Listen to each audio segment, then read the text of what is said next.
Welcome to Real Deep Stuff. We've saved your seat at the table for this conversation. We're so glad you're here. The information provided in this podcast is for educational and informational purposes only and is not intended to replace medical advice, diagnosis, or treatment. If you have any medical concerns or questions, please consult a qualified healthcare professional. Hey everybody! May is Mental Health Awareness Month. So I wanted to do a special episode on something that's very near and dear to my heart regarding mental health, and that would be blood sugar and how in the world does it intersect with mental health.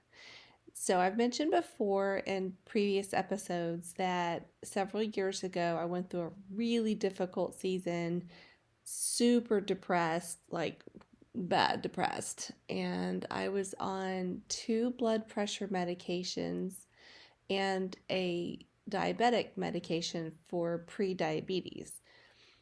So full disclosure, my dad had type 2 diabetes in his later years before he died, and I know that I take a lot of his side of the family genes, and so I'm very good about going and getting my checkups and exams and all that good stuff. I'm a big believer in preventative medicine. I absolutely believe an ounce of prevention is worth a pound of cure, for sure. So in my regular exams, I would always have my blood sugar checked, and it was kind of starting to creep. It was like 5.7, which is the very bottom number for pre-diabetes. Then it was 5.8, and then it was 5.9. This is over a span of years on metformin. And then when it got to 6.0, my doctor was like, okay, we kind of need to turn this boat around. So let's do something a little different. And that's when we started playing with different doses of metformin, that kind of thing. Well, I did not understand what was happening other than the genetic component, because I am a very, very healthy eater. In 2004, I gave up everything with like bad sugar. And I'm not saying I don't ever eat that kind of stuff, but as part of a daily habit, I would have like favorite candy stashes around the house that no one really knew about, Swedish fish, that kind of thing. Not tons of it, but, I knew where it was. The kids and my husband didn't know where it was. And in 2004, I just had this reckoning. I wanted to lose some weight, and that all had to go. And I started learning about fructose and sucrose and that kind of thing. So I really just did an entire overhaul on how I ate. Before that, yeah, I was pretty guilty of doing a lot of things wrong, fast food, that kind of thing. But 2004 was a long time ago. So what in the world other than like age or something that's against me, that and genetics? And I would tell my doctor year after year, I'm like, it's not what I eat. It's not what I eat. It's not what I eat. And, I log my food in MyFitnessPal, and I get lots and lots of exercise. That's not a problem. And I love my smartwatch, and I have my rings set probably a little overachievingly high, and I close them every day, most days, and unless it's something like unusual. Today I was baking in the kitchen for I don't even know how many hours, so I didn't close it today, but I kind of knew that was going to happen, and that's okay. But that's okay. So anyway, fast forward, we start doing A1C checks every 3 months instead of just the yearly, prick your finger or draw your blood and it shows what your immediate glucose level is. My doctor and we decided to do these A1C checks every 3 months because it was just slowly creeping up. And I really can't stress enough having a doctor that will team up with you and let you have a voice in your care, because the way I see it is I love my team of doctors that I have for all the different body parts, but I need it to be a partnership because I'm the one that has to live in this body, not them. So I need to have a voice in this. And I absolutely love my primary doctor. He's just great, and he listens and he understands that I am going to have a say in my care. So, we're doing these A1C checks every 3 months. And I have a friend who was able to get me a couple of free samples of the Freestyle Libre because they have a family member who is a pharmaceutical rep for it. So they had samples. I tried to do it online on the Freestyle website and I didn't qualify. I'm like, okay, even though I'm on metformin for many years and I don't know. I thought I qualified, but anyway, so I had 2 samples, which each one is 2 weeks of sensors. So I had a month basically supply. And what it showed me was fascinating. And this is where the mental health component comes in. So the 2 parts that I learned, there were 3 things about this sensor. And the reason I'm taking time to share this and just kind of, lay my life out there for the world to see is because I just hope that it doesn't have to take the kind of journey that I went on so many years to get to this point. I hope that maybe this episode can just be a fast pass for somebody. Everyone needs to talk to their doctor and get their own, medical advice. This is just my story. So, I have these sensors and it showed me 3 things that changed my life. One is that my blood sugar crashes when I exercise and it crashes when I sleep. And I was looking up things like nocturnal hypoglycemia and that kind of stuff. And because my mom had low blood sugar, my sister, and so it's no big deal. Like so many people in the world, get hangry and shaky and all that kind of stuff. It's really something very common.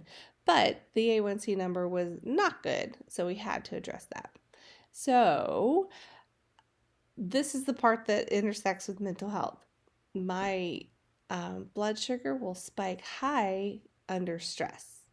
And I would check it, I'd kind of get OCD about some things. And so once I started wearing the sensor, I was checking it often. Like, well, what does this food do to it? What does this food do to it?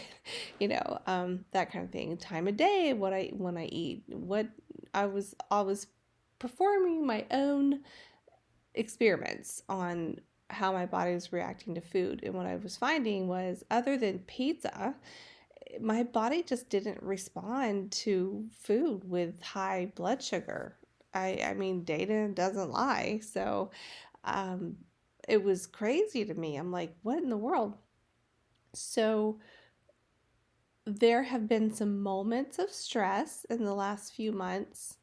And every time that would kind of get exaggerated in my life, my blood sugar would spike high. Just a couple of examples. I was having a conversation with somebody just standing in my kitchen. That's all I was doing. We weren't eating, nothing like that. There was 0 food involved, just standing in my kitchen and listening to them talk and share their heart and the level that I was empathizing with them and hurting with them. All of a sudden my sensor goes off on my phone and I look down and sometimes it'll say like lost signal, it just drops between the sensor and the phone. It's not a big deal. You just have to scan it again and it picks it back up. So that's what I thought. It was like beep, beep, beep, beep, beep. So I looked down thinking that's that. And it said critical. So I looked, I'm like, what? And I looked down, I'm like, critical high? What? Are you kidding me? And it was like 241 and rising. And I'm usually like 90 to 110, 115. And I was like, whoa. But because I knew that exercise crashes it, I was like, okay, I need to go move my body. So fully dressed in a heeled sandal. I just jump on our 25-year-old elliptical and I just start just pedaling as fast as I can, or whatever you call it when you use the elliptical. And within like 4 minutes, it brought it down like 100 points. So I thought, okay, I'm going to have to just remember this little trick. And another time recently, my husband and I were driving in the car and we were talking about something that was positive and good. But I guess it's still stressful, even though it's positive. And next thing you know, again, we hadn't even had dinner. There was zero food involved in any of this. We were just talking, and as soon as we got on this one topic that was a positive, good topic, there goes the sensor again. And I thought, oh, must be a drop signal. So I looked down and it was like 261 and rising. And I was like, dude, you need to pull over. I need to walk. And he's like, oh my gosh. He could see the entire thing where no food, no nothing. He goes, at the mention of this topic, your blood sugar just shot through the roof. I said, the scary thing is a lot of times when it does this, I don't feel it. I don't feel it. I mean, yes, I can sometimes feel anxiety and that kind of thing, but I'm not feeling a blood sugar spike like maybe somebody would feel a heart palpitation or something like that. There's most often there's no physiological effect from it to me. So without the sensor, I wouldn't know. So I said, you just got to stop the car. I've got to get out. So he just literally pulled over, and there happened to be like a residential pond area. We were out of town, and I just start power walking, just walk as fast as I can. And again, within like 10 minutes, it dropped. Oh gosh, that time it was over 100 points. So use the exercise, for good to get it back down again. And I I could keep I could keep going on. I got a phone call recently, just the phone call. It wasn't even a problem. It was just between who it was and what it was about. By the time I got to dinner with my husband and some friends, my sensor went off. And it was 278 and rising because they have like an arrow beside the number to show whether it's going high, low, or staying the same. 278 and rising. And my friend goes, it was the phone call, wasn't it? And I was like, yeah. I said, I gotta walk. I said, I'll be back. So I just took off, and my husband and I just started walking and trying to get it down. And so I looked online, and sure enough, I said, could blood sugar be affected by stress? Because I just thought it was always directly related to food. And again, I'd been on metformin for years and years and years. And come to find out, I'm looking and I'm like, huh, the internet says that yes, stress can affect your blood sugar. No one ever told me that. No one ever told me that. And as much as I've dealt with anxiety and that kind of thing in my life, this would have been helpful to know.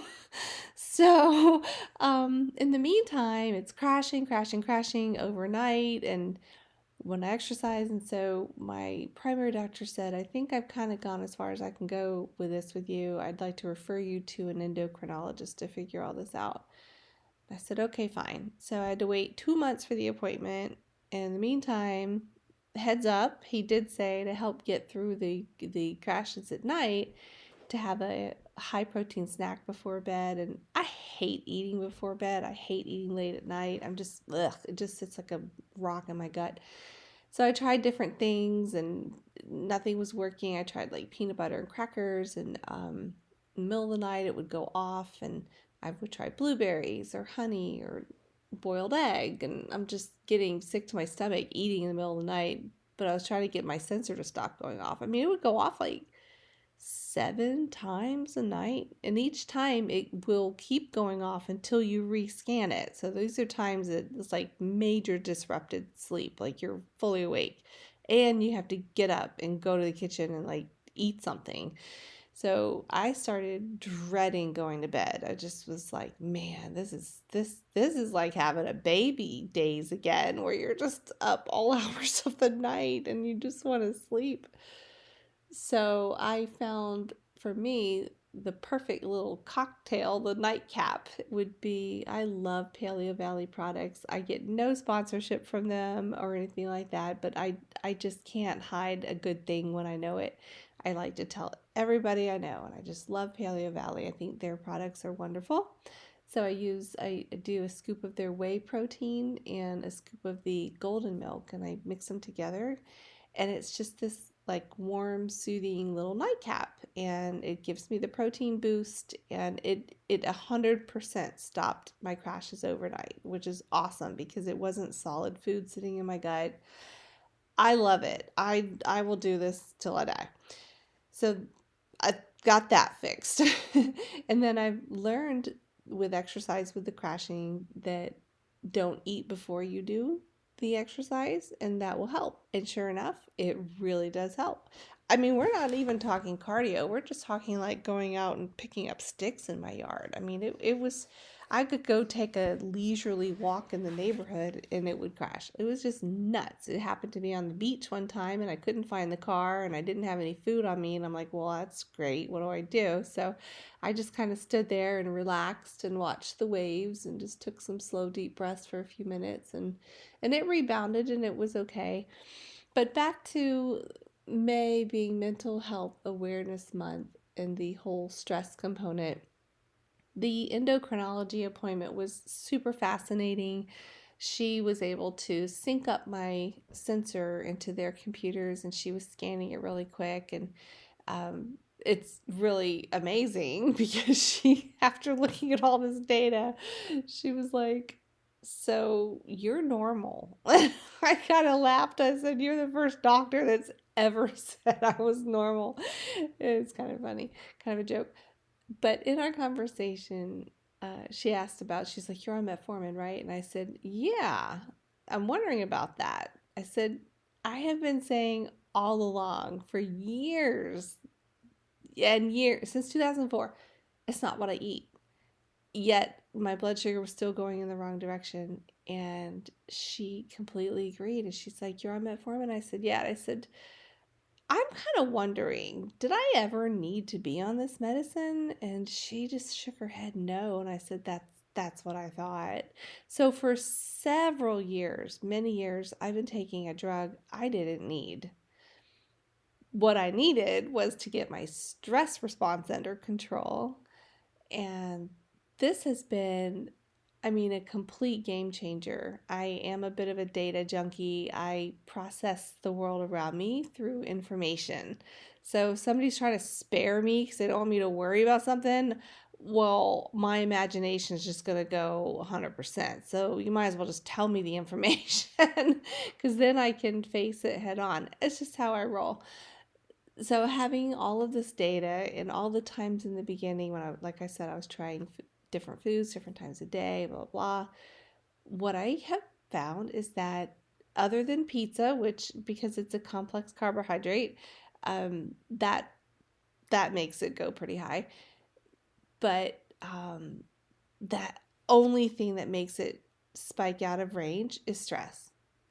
And I guess maybe I wanted to share this because these sensors are super hard to get covered by insurance.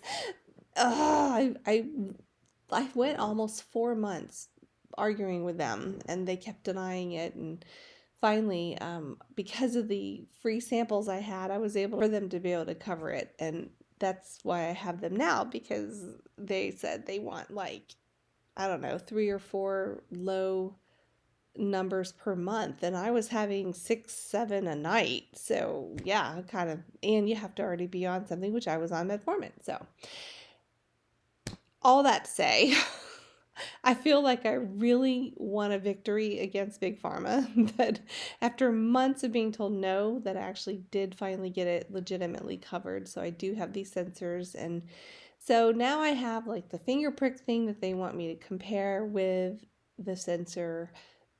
But all that aside, this has really made me rethink my life because my mom's cancer, the doctors told us that stress was the cause of her cancer. And that was in 1987. So think about that. How much medicine has changed since then. And it's like somehow they're making it big news that stress is bad for the body. I'm like, this was the 80s when they told me this. You can be building cancer cells in your body, they said, like 10 years before they become, traceable. And I just think about her and that her life was cut so short at 44 years old. It's so young. It's weird. I get these things that I don't know that this is a real name. I call them stress fevers. When I get super upset about something, really upset, I spike a fever. And I remember one time I was 14 and we were at this like big music festival. We went in a school bus, and during the festival in Florida, big giant open space, there was a tornado warning. And I was a super fearful child for lots of reasons, but I was really upset, and we all had to go get on the bus. And I guess if the tornado was going to come, it was just going to take the whole bus, I guess. But I mean, I guess that's better than being out in the field. So we're on the bus, and I just thought, this is it. We're all going to die. And I could feel myself getting so hot. And I knew where the first aid kit was. And I took my temperature, and it was 104. And I wasn't sick at all, like at all. It's weird. I had another time where it was about 104 and a half after a really, really upsetting phone call. I actually called the nurse about that one, and she couldn't explain it to me. So I would love to have known what my blood sugars were in those two particular cases.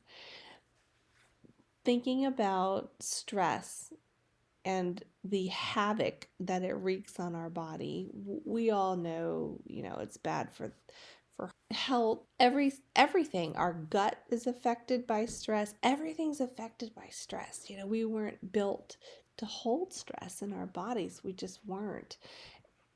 I just didn't know that it could affect blood sugar.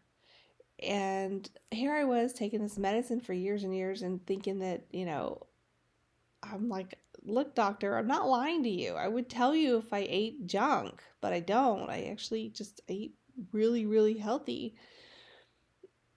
And it turns out the secret villain was stress spiking my blood sugar. The examples I told you were just a few times that this has happened. And now I know that when I spike a stress response with my blood sugar, I know what I have to do. Well, I have to move my body to get it down, but it's also a lot of mindset practice, perspective, stop, breathe, that kind of thing, pray, um, untangle that knot in my head about whatever's happening.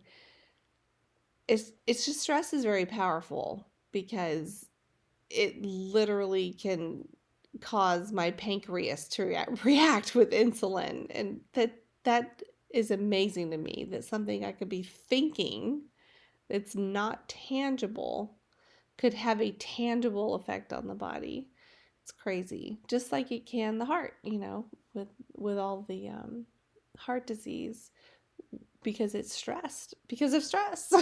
So I'm not saying if you're taking, a medication, I'm not saying stop taking it. That's not at all. For me, in my journey, it turns out I never needed it. And it makes me sad that I did that to my body, that I took this medication for so long. And I'm off of it now, which is awesome. That's great. And my blood sugar continues to be great. But I would have never known what steps I needed to take if I didn't take my health in my own hands, my physical health and my mental health. I'm never going to be one of those people that just walks into a doctor's office and says, sure, yep, whatever you say, or give me the magic pill to fix that. I got to go. That's never going to be me. I've lost family members because of medical mistakes, and I understand, doctors and all of them, they're human too. They're not perfect. I get that.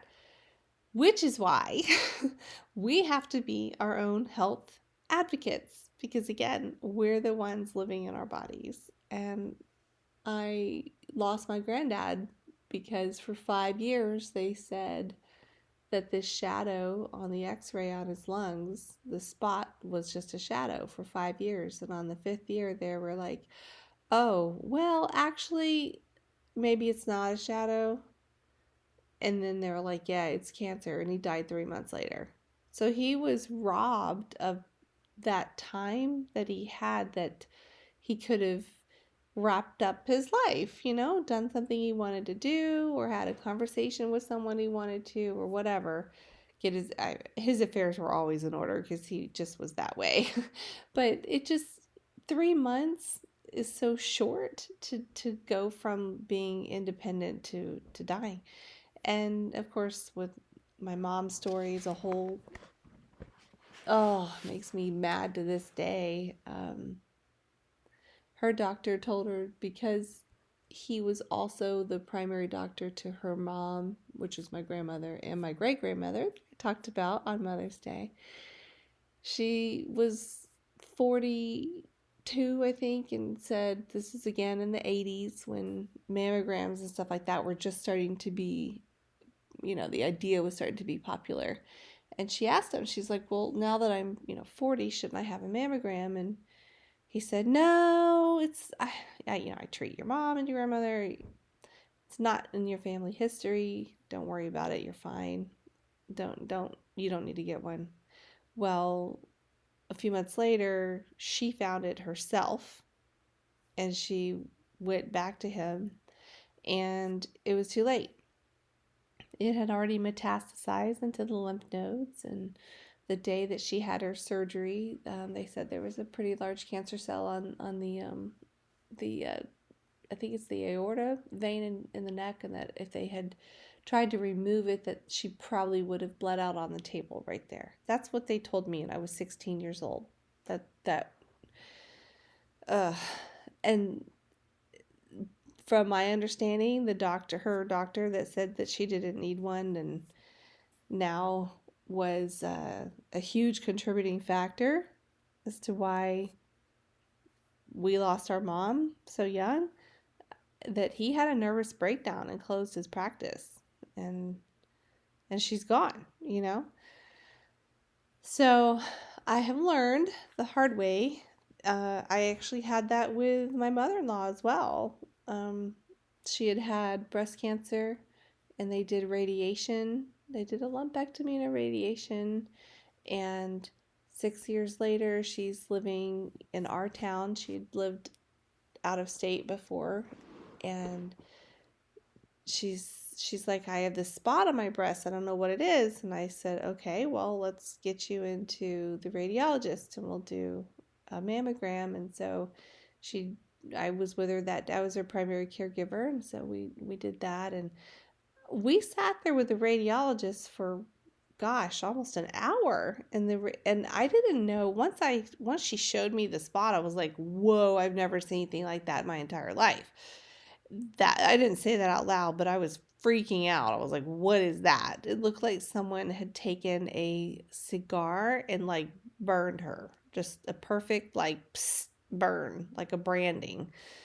And I just thought, I have no idea what this is, so I didn't know what to do. So I not only booked an appointment for her with the radiologist, but after that, literally back to back, I had one for the dermatologist, because I just didn't know what to do. So the radiologist kept saying over and over and over, well, I don't know what it is. It's not cancer. I think it's probably a bruise. And I'm like, no, black flaking skin is not a bruise. You don't get, she says, have you run into any doorways or furniture? And I'm just like, are you kidding me? that's not a bruise. And she's like, well, whatever it is, it's nothing to worry about. Well, we drove from that appointment straight, like straight over to the dermatologist, walk into that appointment, and she walks in and her first words out of her mouth is she says, oh, I don't like the look of that. And I thought, oh no. So they did a biopsy, came back that it was angiosarcoma, which is like 1%, I think, of people that do radiation get angiosarcoma, which is cancer of the blood. And it is textbook to show up like 6 years ish right after radiation. And that's exactly what happened. And then, very unfortunately, that was my mother in law's story. 6 years after radiation, she gets angiosarcoma and she passed away less than a year later. And again,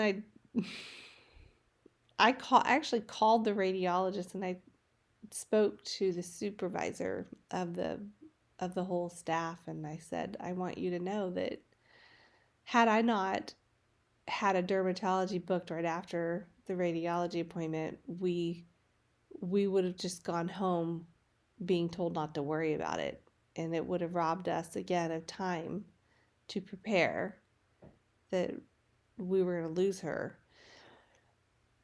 So I've had some pretty up close and personal experiences with losing people I love when things could have or should have gone differently. So, if I have scared you into taking care of yourself, good. I have no regrets about that. If you need your checkups, go get them. Whatever you need to do to take care of yourself, your health, do it. Because this world is a stressful place and we have things that are happening outside of our control that are just going to keep happening because the world is broken.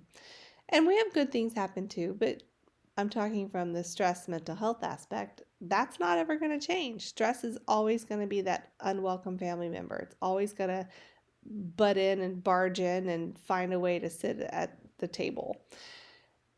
So we can't control what we can't control, but we can control how we respond to it. And I know that that's almost become a cliche, but it's really, really true. You may not be able to control what happens, but you do control how you respond to it. And this glucose sensor has not only informed and educated me, but it has enlightened me to see how sensitive my body is to stress, and that I need to be aware of that, and I need to be actively making sure that I am staying as calm as possible, because I refuse to become diabetic. I looked at the endocrinologist and I said, well, I'll tell you something. I was like, I know you don't know me because it was the first time I met you, but I will tell you what I'm never going to be. I'm never going to be diabetic. I will not walk that journey. My dad's story will not be my story.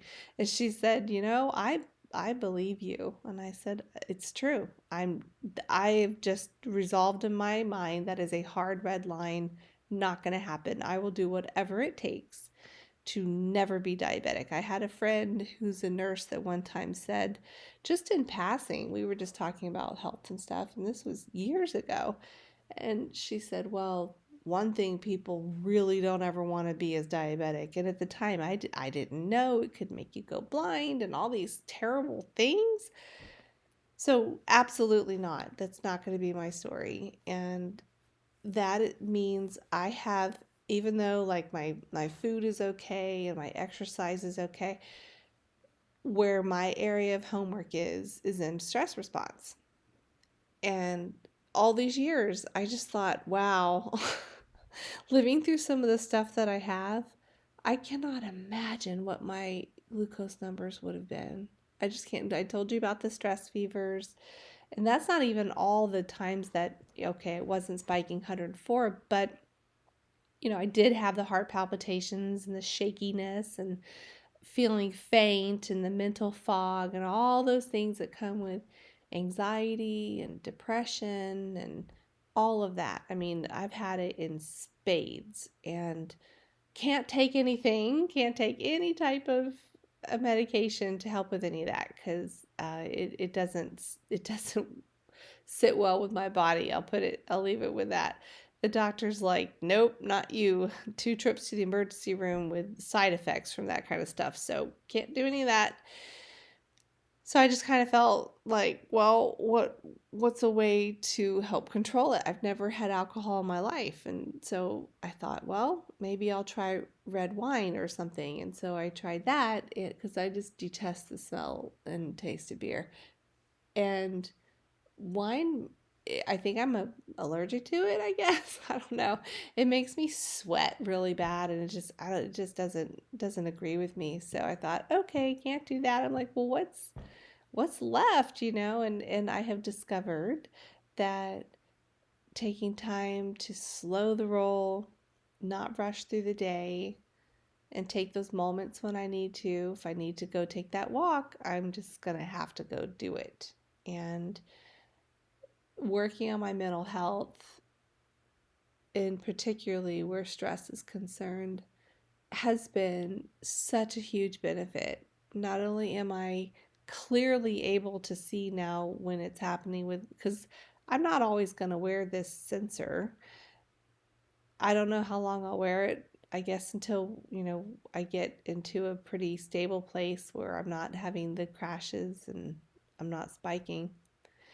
But for now, I'm wearing it and it's just been such an eye opener to see yet another layer of damage that stress does on the body. If your lifestyle is one where you're stressed out all the time, I really, really encourage you to make the changes that you need to make to get that under control. It literally cost my mom her life being stressed out. And she's not the only one. And for me, I was on a fast track to becoming diabetic because of it. What? I had no idea. I thought it was all food. I thought giving up juice and soft drinks and candy and all fast food and all that stuff. I thought that would do it. I don't do caffeine, I drink water. I like sparkling water. I like Hint. Zevia is a treat, but that's it. I guess I'm pretty boring in that area, but I have noticed a huge difference having to be more mindful of stress, and it's interesting. It's like, the conscience, when you feel like the little good angel and bad angel on your shoulders, or Jiminy Cricket, whatever you want to say, is like that little conscience. I feel like that's what this glucose sensor is. It's like going, nope, we're not going there. I'm gonna ding you if you let yourself get too worked up about this. And it's fascinating to me that I can literally just be sitting still and it just shoot up like a rocket, like hockey stick, shoot straight up. And that I have to go do something about it because that's not healthy. So I do walk after dinner because, I do acupuncture. And the acupuncturist was really stressing that about making sure you walk after dinner. It's great for digestion and that just whatever I had for dinner. I mean, because it'll go up, but it doesn't go out of range with food. That's my point. And it'll just go right back down to my nice low number that I stay at with that walk. So really recommend people getting out, walking, get that fresh air, get that sunshine with sunscreen, and talk to your doctor about vitamin D, vitamin Bs. Those are great mood lifters. Talk to them first about that. take care of yourself. Laugh every day. I allow myself a few minutes every day just to kind of sit down and watch dog videos I really, really miss. I did an episode a couple weeks ago missing our little dog that we had for 16 years, and April was a year of her passing anniversary, and it's been really tough, really tough. I really miss the silliness that having an animal in the house brings. They just bring a special life and joy, and I miss that a lot. I let myself watch dog videos, and I just do, and it just is a mood booster. And staying away from screens, meaning social media, movies, TV, news, whatever, that brings you down. There's enough stuff in our own personal lives to bring us down. We don't really need the help of anything coming through a screen to do that too. So, just pass on the negative stuff. And exercise for sure. It's huge, huge, huge. It doesn't help just stress and blood sugar. It helps everything, heart, lungs, everything. Mindset. And yeah, do the work. If you need to go see counselor, see counselor. Whatever you need to do to take care of yourself, because you matter. There's a plan and a purpose for your life. And I wanted to share today that of all the things that I thought was spiking my stress, my blood sugar, I never thought that stress could do that. I just thought it was a physical reaction to a physical cause. And it just blows my mind that our minds are so powerful that they can literally make our bodies malfunction like that. So, take care of yourself. It is Mental Health Awareness Month. If you feel like you need to talk to somebody, this is the month to pick up that phone. There's so many different ways to do therapy and counseling now. There's so many ways. There's really no excuse anymore. If you need it, just get it. Make sure they're reputable, trustworthy, and get a strong support system around you. It doesn't have to be 20 people, just a couple people that you could call any time of day, and they could call you any time of day. People that, you've got each other's back, that you love each other. They can be blood related or not, but do these steps. And even just Google how to reduce stress. There's a plethora of information out there. And avoid foods that jack you up, caffeine being one of them. And eat more foods that are more calming. And that even includes anti-inflammatory foods. That's going to make your body just function better and cleaner. So anyway, that's what I wanted to tell you today was if you are struggling with either blood sugar or stress, it might be worth a conversation between you and your doctor to see if the two are connected. If my story could just help one person, then it's worth sharing it. Because I had no idea. Without wearing this sensor, I would have never known. And now I know. And now I feel better about myself that I do make good food choices and exercise choices and drinks choices. But I got to work. I got homework. I got to work on the stress part like everybody else. And for me, it's a pretty big deal because evidently I had to be on medicine for years and years and years for blood sugar and didn't need to be. Instead, I needed to have been working on my mental health. So there you go. We'll see you next time. And thanks for listening. And please take care of yourself because you're worth it. You matter. And you deserve to be in the healthiest spot that you can be in mentally, physically, emotionally, spiritually. God created you. He loves you. He hasn't left you. So let's make the most of the life that we're given. Bye for now. Thanks again for listening to Real Deep Stuff. Follow us and subscribe to save your seat at the table for the next conversation. Also, check out our Facebook page to continue the conversation on today's topic. We'll see you there.